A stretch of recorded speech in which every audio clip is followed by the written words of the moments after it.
முருகன் கையில் வேல் இருக்கு தெரியுமா? அது முன்வினையை அகற்றிவிடும் புரியுமா? முருகன் கையில் வேல் இருக்கு தெரியுமா? அது முன்வினையை அகற்றிவிடும் புரியுமா? வேலை வணங்கி வந்தால் கிடைக்கும் பலன் கொஞ்சமா?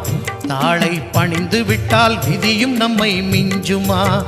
வேலை வணங்கி வந்தால் கிடைக்கும் பலன் கொஞ்சமா? தாளை பணிந்து விட்டால் விதியும் நம்மை மிஞ்சுமா? அந்த முருகன் கையில் வேல் இருக்கு தெரியுமா? அது முன்வினையை அகற்றிவிடும் புரியுமா?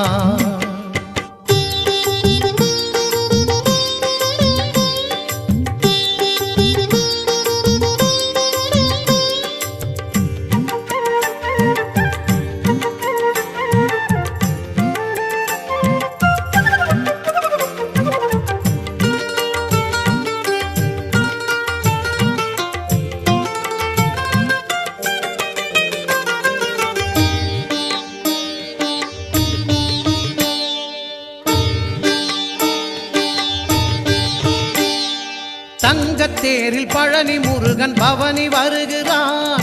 நம்பினோர்க்கு நன்மையெல்லாம் நாளும் தருகிறான்.